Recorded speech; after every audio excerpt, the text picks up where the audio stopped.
Previously on Quest Friends. Oh boy, I'm sure excited to meet the queen and give her this gift that I got for her. And it's a macaroni drawing that says, I love you, Heart Berry. Are you asking the queen for medicine? What sort of medicine does she need? I don't know, she got down with this weird sickness. It was like she got bitten by a spider or something. Look, Shock will turn back to the guy and say, I swear to you, on my honor as a wizard, that if you assist us in getting inside the palace, you will find medicine for your daughter. You realize, Misha, you don't remember anything. It happened again! No! What is everyone else doing? So while that banter was happening, Shock just went down with one last telepathic message to Misha saying, it's okay, Misha Jarvis. I'm not going to die here. I'm going to come back for you. Everyone else thought you were still on the outside, but I saw you with my own two eyes. I knew you were clever enough to get inside of here. I'll present me to the gears then.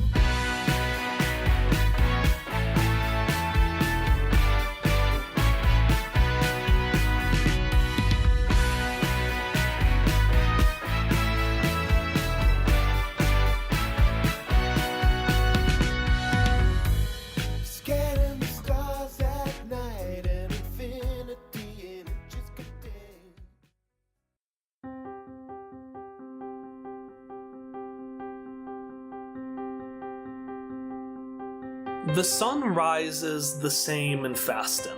Every day, it gently rests its warm beams over each wooden slat of each hand-built house, and the townsfolk slowly rise from the full embrace of their woolen sheets to the comforting prospect of another day, same as the last and same as the next. Some might find the consistency stilting, but the townsfolk of Fasten know that, in a world where 1 week can change entire landscapes, it's important to preserve spaces outside of time. And as the sleepy town slowly awakes, so too do 4 weary adventurers, each with their own story to tell.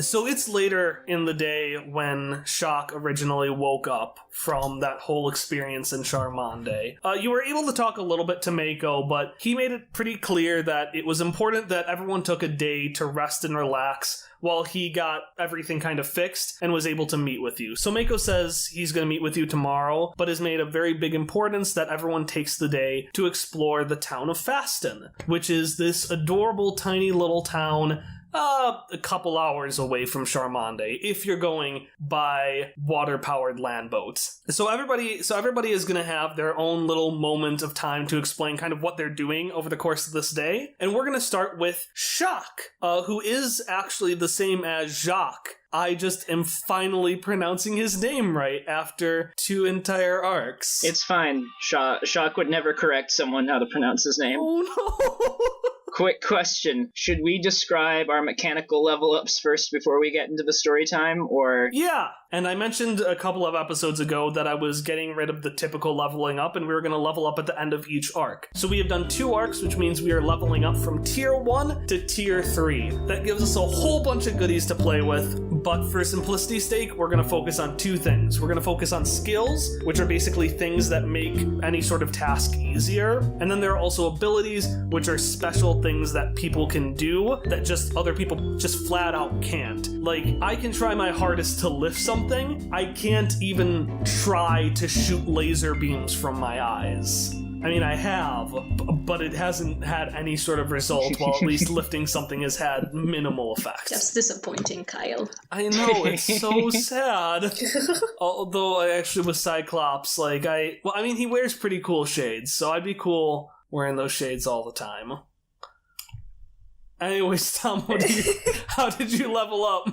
Well, because I was on top of things and leveling up the whole time, I was actually mostly to tier 3 before we decided to make our switch. Boo! So my level up is not as dramatic as some others, but Shock has a couple of new things. The rest of the party would have noticed as we traveled with Shock, but anytime he gets some free time, he's off on his own doing some minor magic tricks, like playing around with cards, trying to, get coins out from behind his own ear, that sort of thing. Not the sort of magic necessarily that nanos do, but he's been very interested in sleight of hand and magic tricks. And if ever asked about that, he would just say that, as a great wizard, he wants to cultivate and understand all forms of magic. So Shock is now specialized in sleight of hand, because this is what I did for my last 2 level ups, just focused on getting this skill up. And this level up, I took the ability Countermeasures, which I will describe in character later on. Don't worry about it. This will kind of get into the story. So, Shock, you no longer have the spiders. When you woke up after getting that beautiful hugging moment with all your friends, you realized that you were able to, for the first time in a week, think clearly. And I don't know if you tested it at all, or if there's anything you did to try to be am I still getting the visions? Can I do esoteries easier? Is there spider in me? Was there anything you did to check for that? So I would guess that Shock would feel the difference, right?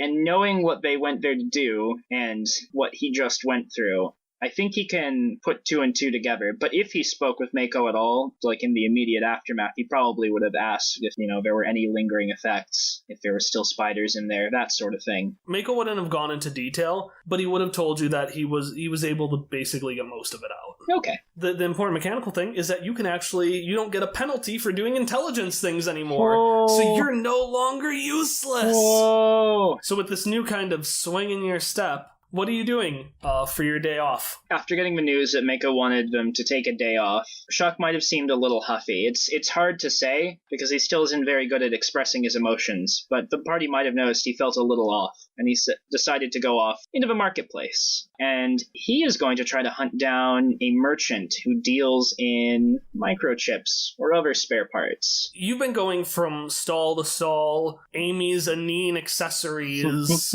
Jacques' Mustache Emporium. Get the fuck out! And you're currently at Harold Houdano's House of Escapes, which has a whole manner of escape things, nothing nearly as impressive as how this stall has escaped the definition of house, because it's really just kind of like a cardboard box. There's not really much to it, but you're pretty desperate at this point. So you're standing there and you've been talking to this guy a little bit. How has this negotiation been going with Harold Houdano? Oh, Shock is looking for something fairly specific. He's definitely received an upgrade to his offensive power, and he has a lot of different abilities, but he's very concerned about protecting himself and the rest of the party. So Shock wants to improve those defensive capabilities. So he's looking for the sort of chip that could give him, a command signal, sort of thing that would make anything connected to the data sphere or nanites or any such effect shut down or cancel out. You've been talking to this guy. He's been pulling out a whole variety of definitions of chips, one of which seems to be just a piece of cardboard that he kind of magic markered a chip drawing on. You haven't had a whole lot of success trying to get things from this guy, but you've kept on negotiating, and eventually after a while, you see Lowell, that boy who was in the room when you woke up, kind of lean against it and turn to you and just say, "Listen, man, I told you, it's the chip thing is right over there." And he points over to Cherry's chip stand, which sells a whole variety of potato chips. Shock gives him a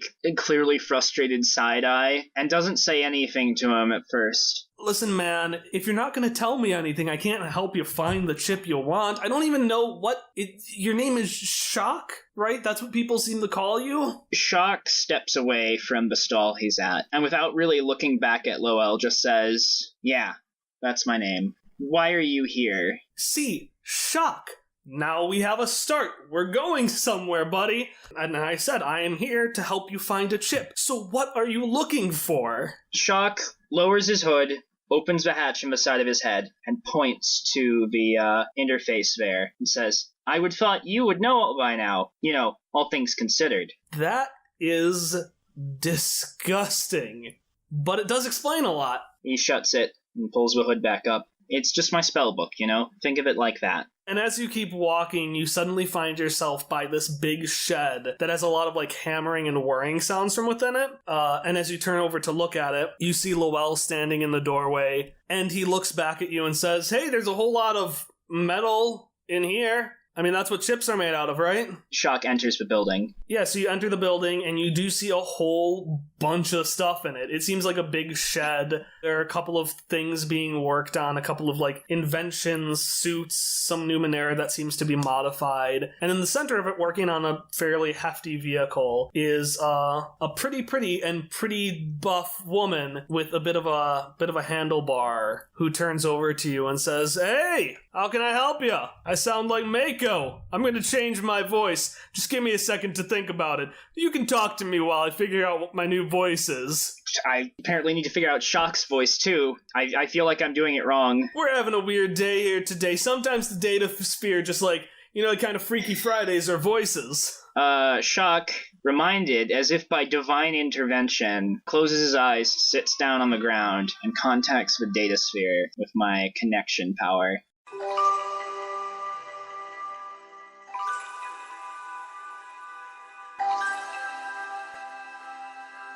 Hey, Jacques. Long time no see, buddy. We were scared for a moment. We couldn't even contact you. Oh, hey, you made a friend. And Lowell, who's kind of in the corner, turns back to you and waves. It's nice to see you're finally getting to know people for once, Jacques. Shock doesn't say anything for a moment.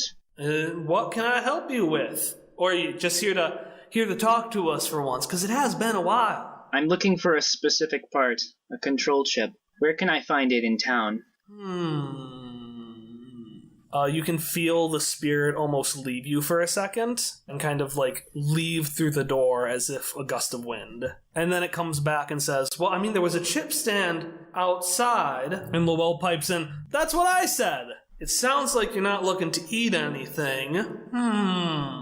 You hear them hum to themselves as they kind of move around the space. And finally, they come back and say, well, it seems like the kind of chip you're looking for seems to be what's on that nice lady over there's belt. And you can see that this woman has like this power drill with a slot at the bottom where she can slip out chips. And she has this whole belt, kind of like a Batman's utility belt, where she's able to flip out chips for different purposes as the head of this screwdriver thing kind of changes shape to whatever she's trying to fit it for. Oh, well, that was easy. And Shock will pop back up, speaking to the one who has presumably just been standing here this whole time as Shock sits on the floor of the warehouse, say, I need that, please. And he'll point at the specific chip.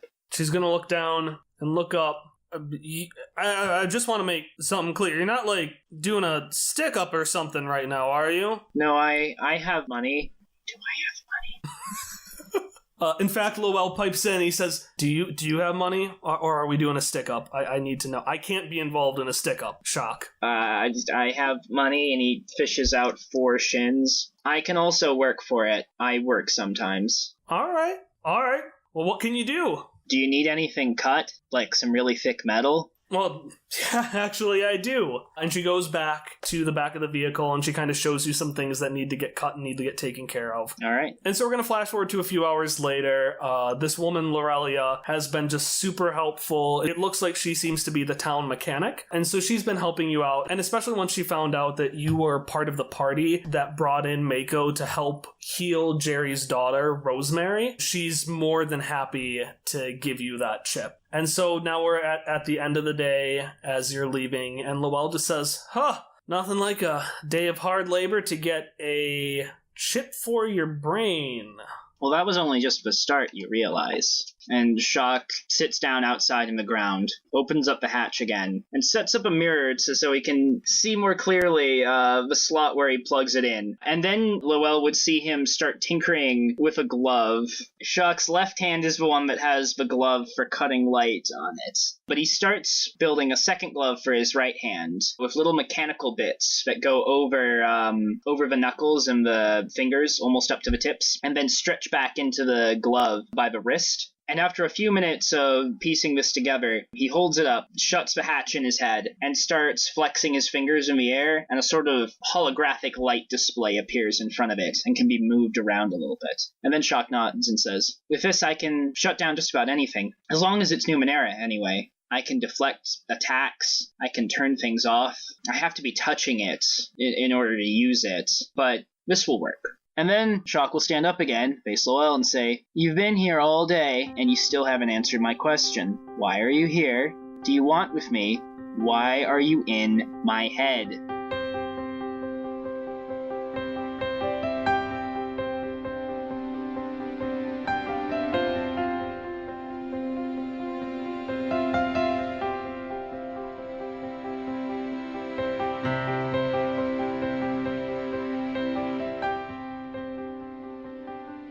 All right, Hop, so now it is your day.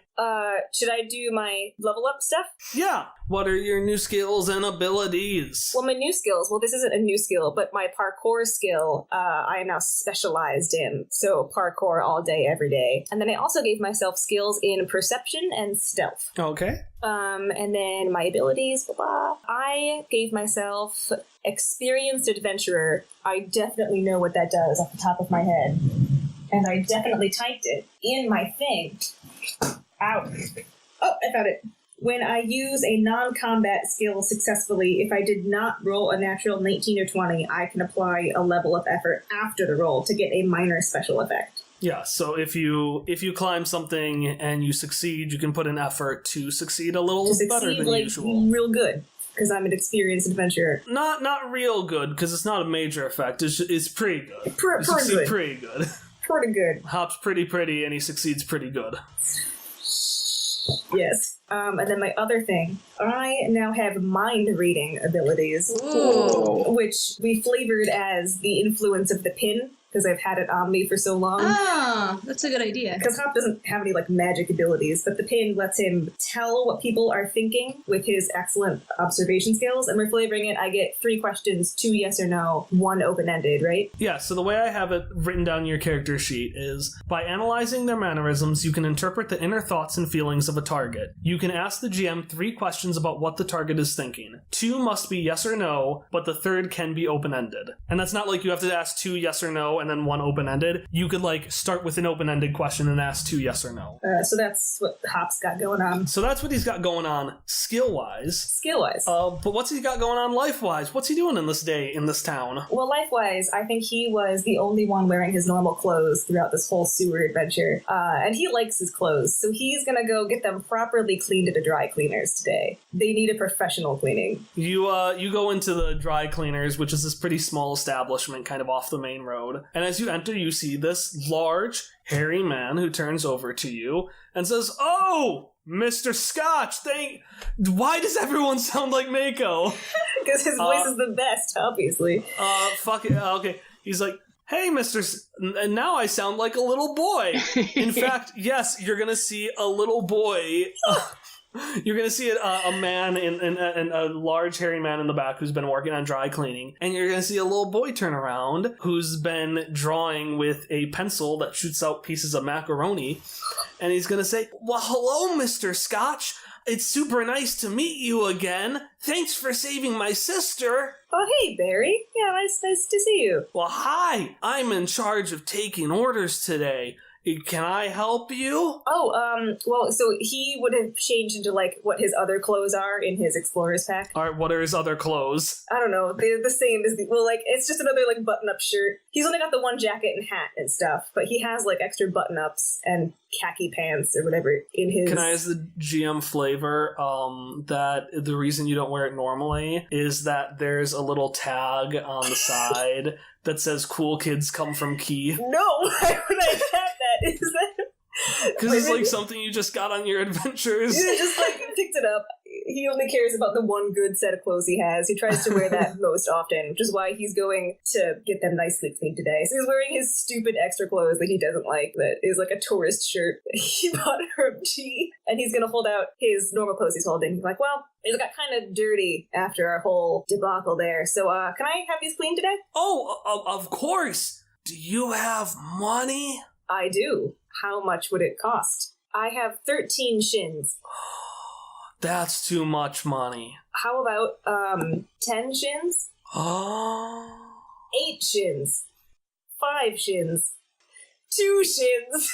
He just gets a tap on his, from his dad, who kind of just, like, motions and gives him 2 fingers up, and he's like, 2 shins. Alright, 2 shins, and I will hand them to the kid. Thank you. Can I have your clothes, please, for dry cleaning? Yes, you may. And then I'll hand them to him. Okay. And he kind of slumps over all these clothes, and he, like, the hat, I think, just kind of fell on his head and is, like, covering everything except for his mouth, and he gets off of this stool that he was on, and he starts kind of waddling to the back. And as he does that, the door opens, and you see a frowning man. This time it's more awkward and anxious than angry, with a large mustache walk up to you and say, Mr. Scotch?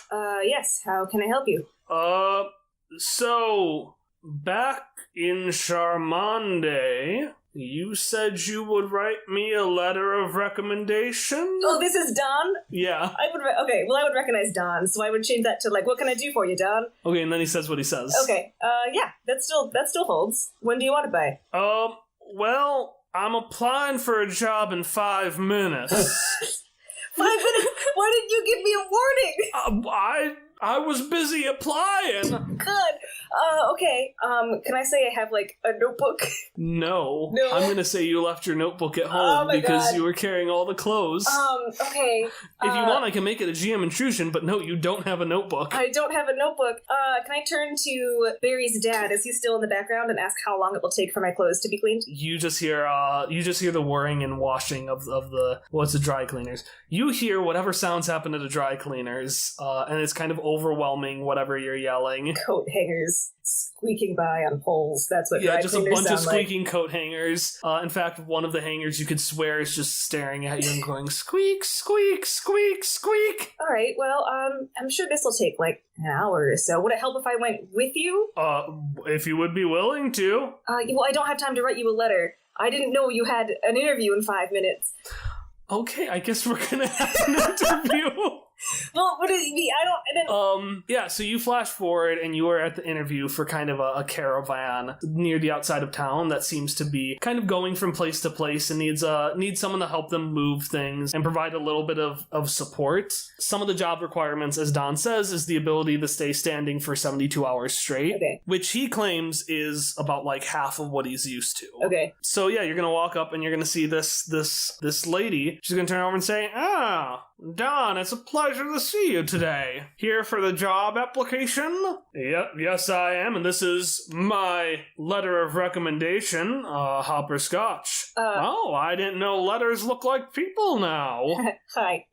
This is I didn't know he had an interview today, so I didn't have time to write a proper letter, so I thought I'd come by and just offer my recommendation in person. Okay, so what can you tell me about Don's ability to do a heavy labor, starting with all of his positions over the last 7 years? I haven't known Don for very long, but for the short time that I have known him, he has lifted many a heavy object, and well. Such as what? Can I roll a memory roll to see if I can remember literally any time I've actually seen him? This is a roll-less session. Fine. He lifted a big rock once. Hopper's just lying now. Oh, a big rock, say? How big was it? Bigger than most rocks. Oh, I've seen some pretty big rocks. And Don's gonna lean over to you and say, what are you doing? I don't like to lie. I don't like rocks. They're coarse and hurt my hands, and they're all pointy. They have a million stabs in them. They get everywhere. He lifted a grown woman once who was unconscious, and unconscious people are usually heavier than conscious people. There's a long Well, pause. it wasn't weird. It was like... And you can see... we were getting her out of a dangerous situation. It wasn't and weird. You can see a tumbleweed just slowly go by all your feet. Then the woman looks back and says, that seems like a pretty good reason to hire somebody. But how can you prove that you can do it? I can't prove anything for Don. I'm just his reference. I'm just here to tell you he's a really hard worker. He's good at what he does. He's got a lot of stamina. I think he'd be a good hire. Mr. Scotch, have you lifted individuals in the past? Are you a good frame of reference of how impressive it is to lift up an individual, conscious or unconscious? Well, 5 minutes before Don did it, I tried to lift this unconscious individual, and I needed help, but Don did it. All right, Mr. Scotch. I will give Don the job under one condition. Oh. And she climbs on top of the caravan and turns her back to you, and you just hear her say, "Catch me!" Me? Why me?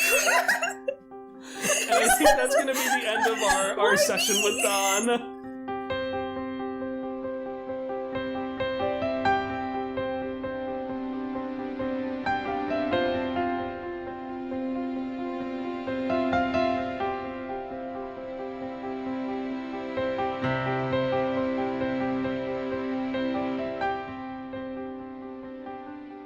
Hi, welcome to the announcement break for episode 18 of Quest Friends, the podcast you are currently listening to. My name is Kyle. I am the GM of the game and the announcer of the announcement break. As always, our intro and outro song are Friends and Hitoshio, both by Miracle of Sound. And announcement-wise, I've got two things for you. The first is that we have an official, actual website. It has your typical kind of stuff, cast and character bios, a link to all of our episodes. It also has links to all our social media accounts because we've got a lot more of those now. Specifically, we have a Twitter, Facebook, Tumblr, YouTube, and Instagram. The website also features some fun bonus features, such as character sheets, an artwork gallery, and my personal favorite, a section called The Story So Far, which contains about a 2 to 4 sentence summary of each individual episode. So if you'd like to get caught up on the plot so far, but you don't really want to go back to the older episodes and just want to start listening now, that part of the website will be really helpful to look at. Again, that website is questfriendspodcast.com.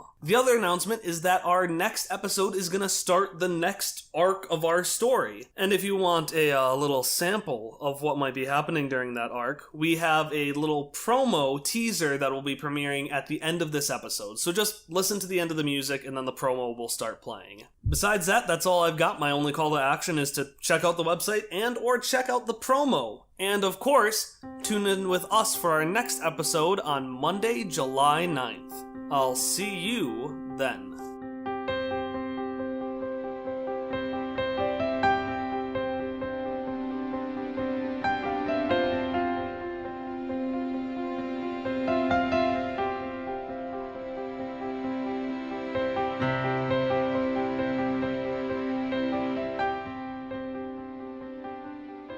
We are on to Ellie now. Ellie's day. So Ellie, tell me about your upgrades. I mean, first of all, do I sound enough like a normal person, or do we need to play it that Ellie is sick? I think do you're I fine. Sound like You're normal? fine. Okay. I wouldn't have known. Well, now I know, because you coughed, but... Way to ruin the illusion, Emily. So, as far as my level up, I may have accidentally leveled my focus up to tier 3 at Penny and Pocket without realizing it, because in the Focus Fuses Flesh and Steel, you can incorporate a weapon into your body. I did that, not realizing that it was a tier 3 level up. Yeah. So, we kind of played fast and loose with what we leveled up. We did some skills. So I have lifting heavy objects. Why don't they just hire you? Okay, anyway, I also am now trained in Might Defense. Ooh. And the most important level up, I am trained in babysitting. What? I feel like this is a very personal attack on certain members of this party. Also, as far as my weapons being upgraded, you know how like a taser has those wires and you shoot it out and they're connected to the wires? Yeah, I was nodding, but I realized my camera's off. Oops. So my Wolverine fist, I can now shoot out the little weapons and then draw them back in with wires. Yeah, essentially, we had decided that during this break period, Ellie will have pulled out the claws and then basically use just like chicken wire to attach them to her hands. So now she can use them short or shoot them out as a ranged weapon. I'm going to say that the ranged weapon is worth 4 just because part of the reason the claws were so powerful is they supplemented your punch. Yeah, which makes total sense. And I gained inner defense, which is trained in resistance to efforts to discern feelings, beliefs, or plans. Also resisting torture, telepathic intrusion, and mind control. So essentially anyone tries to mess with their brain, they're gonna have a bad time. Ellie will just think about all the times she's pounded metal directly into her flesh. Okay, and with that cheery thing, let's get on the subject of the babysitting skill.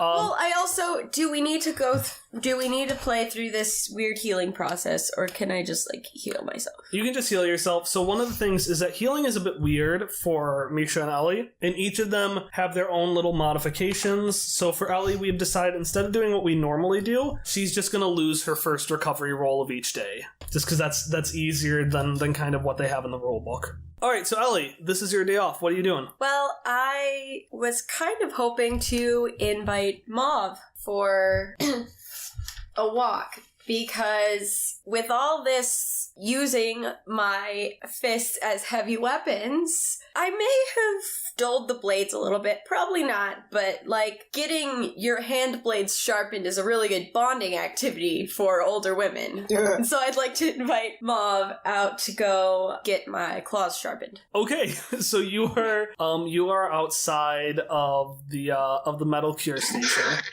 and you're just kind of sitting on the bench, and Mauve, after a bit of an awkward silence, is going to turn over and say, "All right, I'm going to be honest, I'm not quite sure why you invited me to get my claws sharpened. I don't have claws." Well, so I tend to be a very forward person with what I'm thinking, and so I'm just gonna lay it out there. I'm here to get my claws sharpened and try to bond with you. Because we are both older women who are badass. And I feel like it would be beneficial to be allies. Well, I appreciate the compliment. She raises her hand, and you can see jutting out of it is the end of her rapier, kind of jutting out of the her sleeve. And she says, "Do you think if I keep it underneath my sleeve, they'll think it's part of my hand and I can get it sharpened?" I mean, it's worth a try, and if not, we can always just look really scary, and they'll do it anyway. Well, I suppose so. I don't know what you're going on about us not being allies, though. You helped me save my husband. Not just anybody would do that. Well, I mean, you helped save those allies I've been traveling with. You gotta... Someday you're gonna have to admit when friends are friends. Those friends have gotten themselves into a lot of trouble. I want friends that are gonna stick around. And I don't know if these ones will. Yo! She's gonna turn over to you and look back and says, "I know, I'm planning on talking to him, but his heart was in the right place when he ran off without you. It's hard to remember that sometimes." I can punch anything that comes at them if I'm there. Well, then I guess the important thing to do is to be there. And if you leave them, well, that's the farthest from there you can get. Don't I know it? And you sit there for a little bit, and suddenly you hear a woman screaming, "My baby! My baby!" And then she runs up to you, "I need someone to watch my baby!" Calm down, lady! I thought an Anine was carrying your baby off! Chill! No! That filthy Anine ex-husband of mine tried to, but I got child rights. Child rights! Congratulations! But now I need my metal cure done, and I need someone to watch my baby! Ooh! You getting a metal cure too? Yes! It's for the knives in my throat! That's why I sound like this! Are those very useful? Absolutely not! But I can't eat that much with my teeth, so it helps cut up the food! What the fuck, Kyle? I'm sorry, just give me a minute. Will you watch my baby? Kyle, you saw a sincere moment and thought, no, we gotta make it weird again. gotta ruin it. Oh my god. Okay, guys, I'm okay. I can do this. Well, I guess I can't leave a fellow metal body in need. I could watch it for a minute. As you say that, you just see a trail of dust as the woman has already run in, and you just hear a brief voice say, "Why, thank you." Where's the baby? Oh, the baby's in a carriage right in front of you. Okay. And it is sickeningly adorable. It's just like, it's sitting there, and it's all squishy, and it's like, it looks like a little old man. You know, like how the really cute babies just look like really old, grumpy men. They're just like, meh. Ellie puts on the toughest face she can, because she's tough. The baby stares at you stone-faced for a second, and then just starts crying. Shit, what do we do? I don't know. Mom, fix it! I don't know. The oldest kid I work with is Everett. He's like a baby! Yeah, well, I don't know. Can we give him a hat? That's what I do when Everett gets upset. How are you going to take care of this baby? You got that skill in babysitting. You're going to fucking earn it. I'm gonna, take out my claws turn around, not facing the baby, just so there's no chance, and take out my claws, and then turn around and hold them up hold them up in the air, and move my hand back and forth so that the sun shines on them, and they sparkle.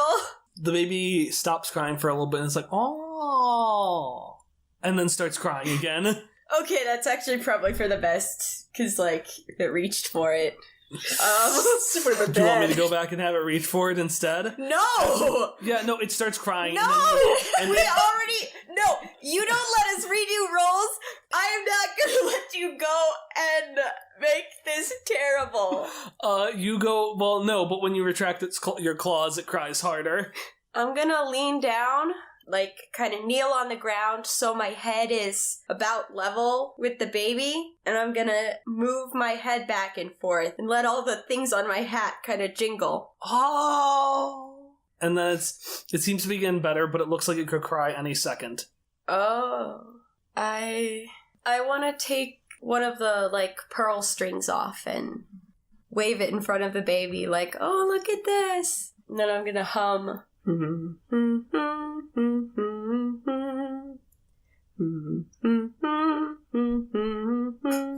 And as you hum this tune, the baby slowly starts to calm down and starts to actually fall asleep.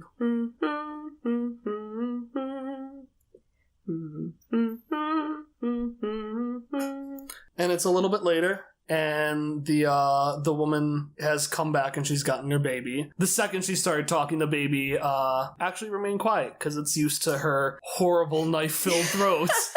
And before the baby leaves, I want to pluck one of the silk flowers off my hat and give it to the baby. Okay. The baby starts holding on to it and then puts it in its mouth. It doesn't swallow it, but it just goes as babies are wont to do with anything they are given. Ellie's gonna look at it for a second, should I stop this? It's really dirty. But then she'll think about it and babies put everything in their mouth. It's gonna be fine. As you do that, as you leave, Mauve is gonna turn over and say, well, you're a real natural at this, aren't you? That's the first time I guess I've thought about it like that. Generally, I think about the opposite. Sometimes we're the people who have the toughest time seeing our own skills. Ellie clears her throat and says, you know what, but speaking of songs, have you heard that kazoo? Have you? Well, that's... I gotta say, I can't help but chuckle a little bit. I didn't say anything about a song.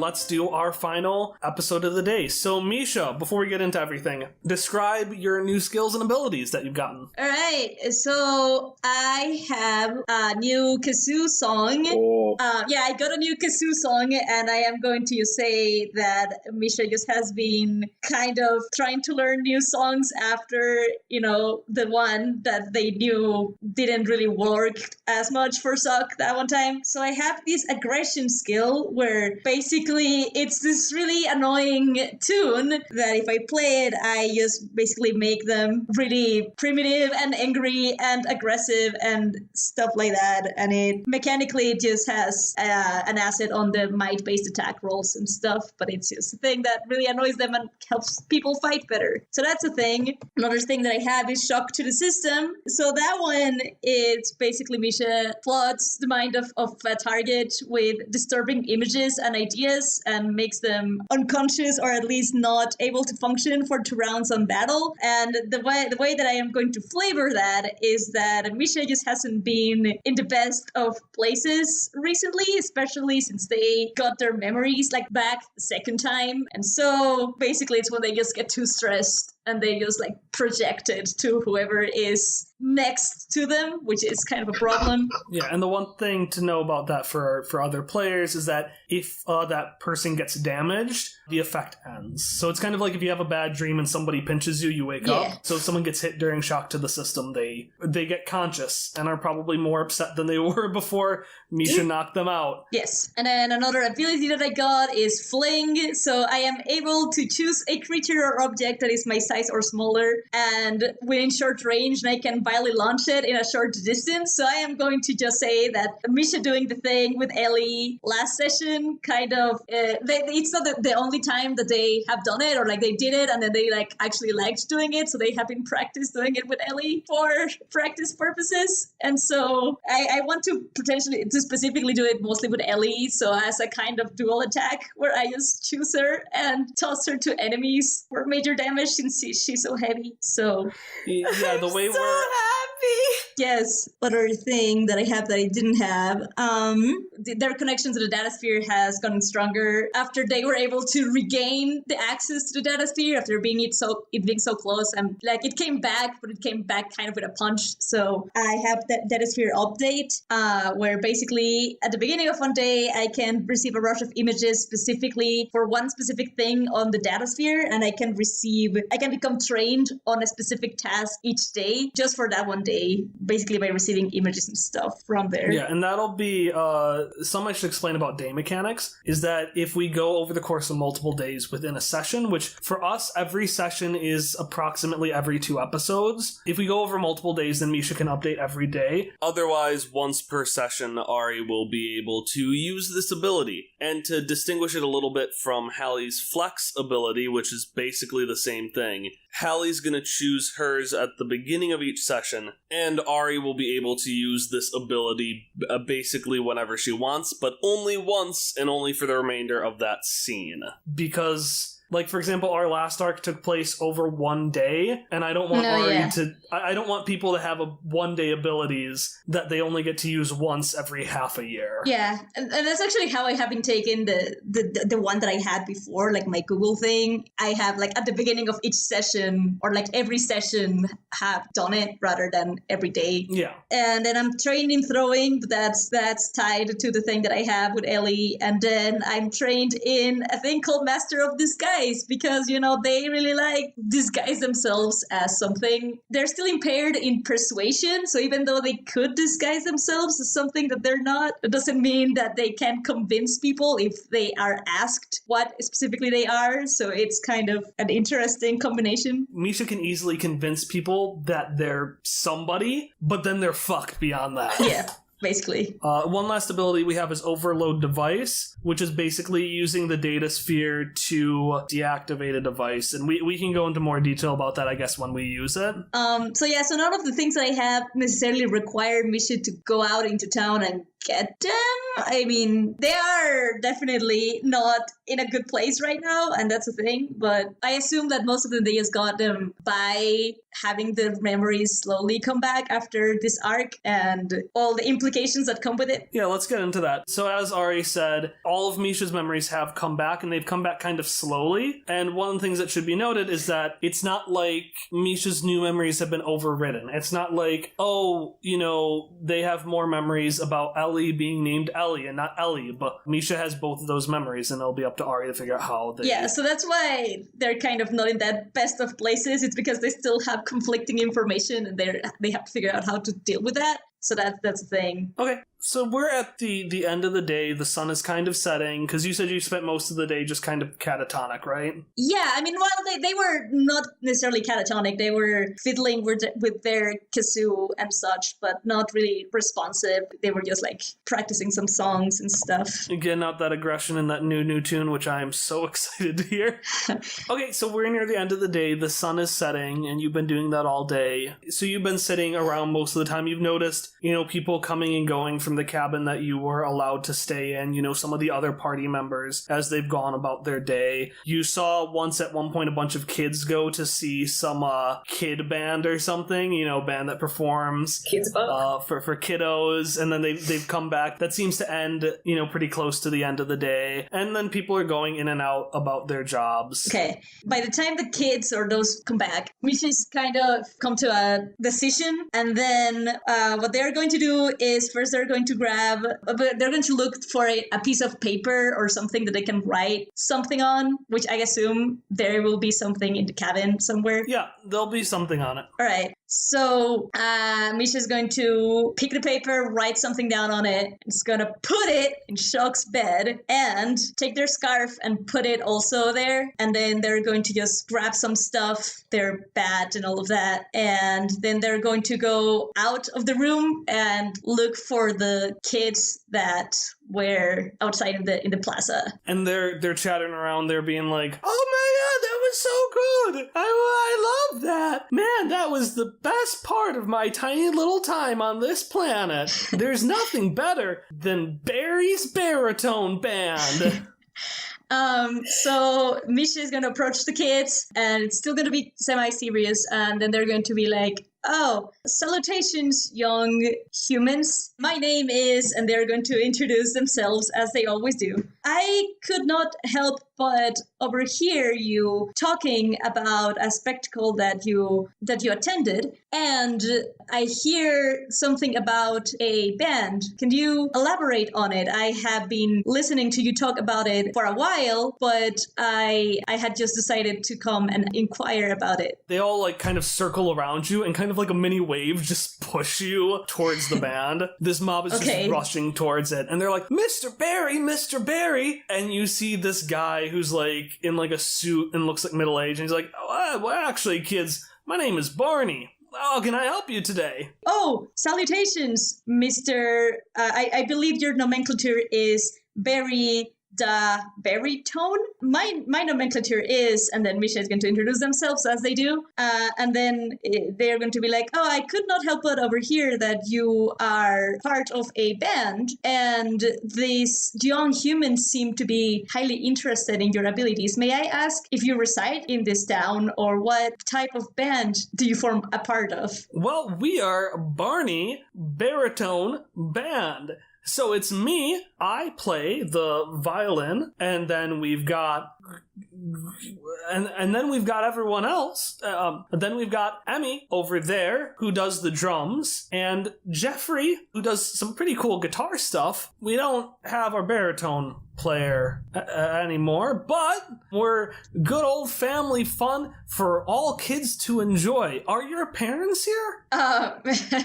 Misha is going to first introduce themselves to the rest of the band, one by one, with their whole name, and then they're going to look at Barney, and they're going to be like, oh, my apologies, no, I do not have a recollection of who my parents or creators others are, but this is besides the point. In fact, you get a little upset at the word parents. Something inside you just gets upset when you hear that. Okay, so when they hear that, they're going to look a little bit taken aback, and then they're going to say, "I do not have parental figures. Please refrain from inquiring this question again, Mr. Barney the baritone. Just Barney is okay." And they're going to look very straight at him when they say that. However, does your band always remain in this town to brighten the lives of these young humans? Oh no, we go all throughout Navarine. I mean, these are dark times. With a war between Charmande and Key brewing, kids around this country need all the happy and joyful music they can get. Well, I have been practicing my own instrumental material, and then they're going to show the kazoo to Barney. I suppose what I am trying to convey is that I want to do different things from my past, and I believe that I have an instrument that I can procure and be part of a band. Therefore, I was wondering if you had an extra space for your group of humans for me to participate in. Oh, a new band member? What do you play? They are going to show the kazoo and say, well, you see, I was told that this instrument was rare and that it was able to have magical properties on humans. I have started to believe that this may not be the case, but I am still skilled on it. He's gonna look at that and say, "Oh, I think my nephew has one of those. Emmy, do you think we have space for another member?" And Emmy just shakes her head and gives him a big thumbs down. And he's like, "Yeah, no, I think we absolutely have space. Although we are gonna have to have a little bit of an audition." Oh, do you have anything you can play on it? Oh, certainly I have. And then they are going to think first of the two songs that they have played previously, and then they're going to be like, I actually have been practicing on a new song. Go ahead. Okay.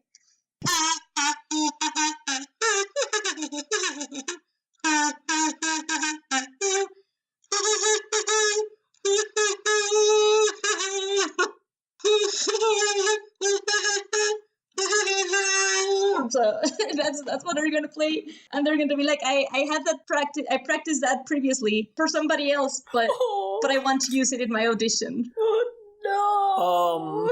So after that playing, there's a little bit of a silence, and Barney turns over to Emmy, who's giving him this like shrugging her shoulders and with a big frown, like, "What the fuck? Why are we still humoring this person?" And he turns over to you and says, "Yeah, you're in."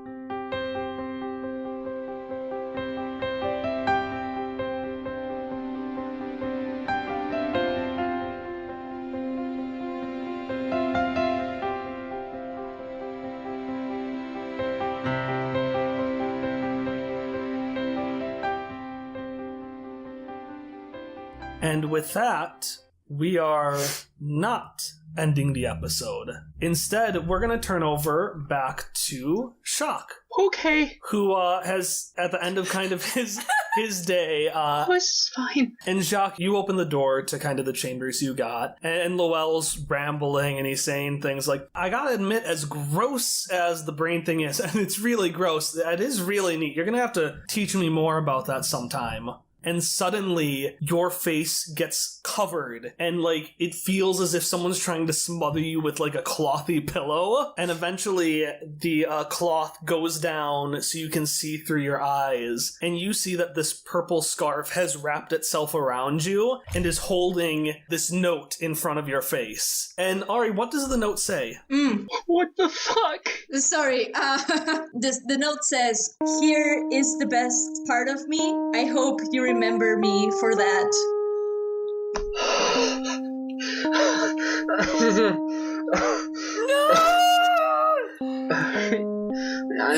What is this episode?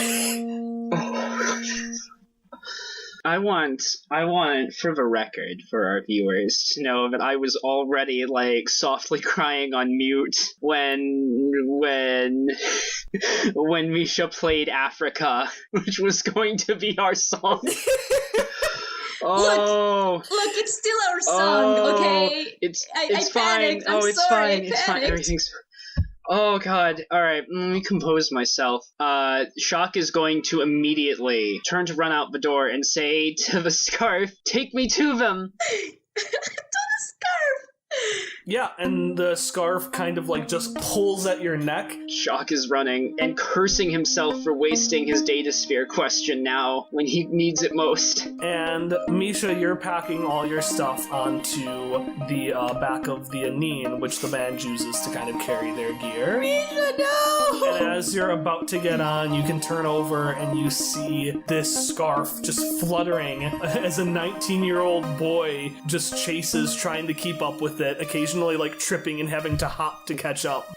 Shock is going to run up, shouting, "Misha Jarvis!" We're just gonna turn and narrow their eyes and say, Shock?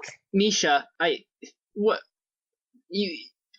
Are you leaving? Shock, I do apologize, as this is not something that has to do with you or with Ellie B or with Simon Scotch at all. All of you are great companions, but I just I have done things that could put all of you in danger, and I do not want to risk this happening. Therefore, I am trying to step away from it before it happens again. But we're all in danger all the time. I am aware of it, but it's different. It's different being in danger from an external danger than being in danger because it's a danger that we cause, and this is something that I can cause and that I can generate danger to all of you. Therefore, it is better for me to step away because of that. You see, I remembered things while you almost went off to die, and I am afraid that I might be the one that causes it later. And then they're going to kind of look away a little bit. Shock hangs his head slightly at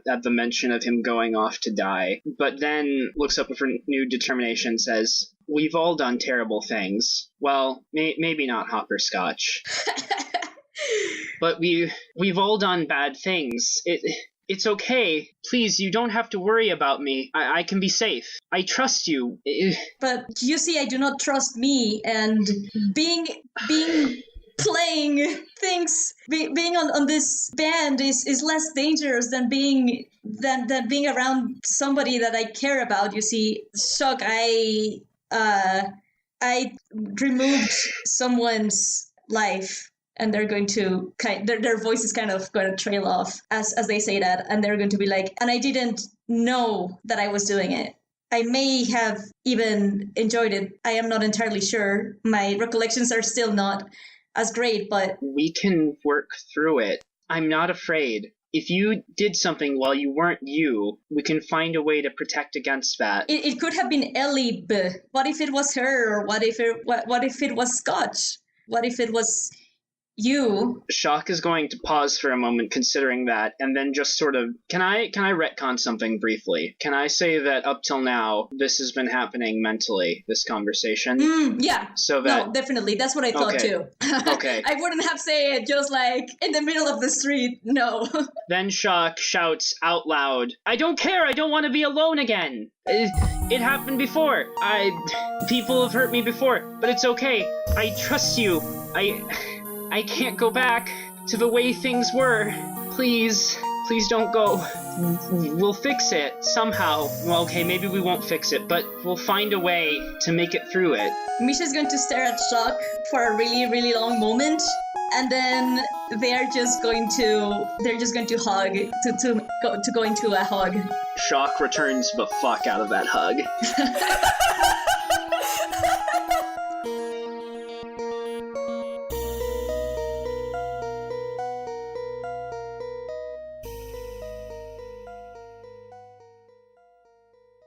And so you have that hug, and you tell Barney that you're not going to be part of his band anymore. He's used to it by this point, honestly. And you walk back to your cabin, and back in your cabin you see Hopperscotch nursing a surprisingly hefty amount of bruises on his shoulders, while Ellie sits in the corner humming to herself and looking at a random piece of memorabilia that she had pulled from her hat. And you look around at your friends, at the people you've gone through a lot with, and you're gonna go through a hell of a lot more with. And after a while, you all slowly, one by one, head to sleep, rested and ready for your next adventure.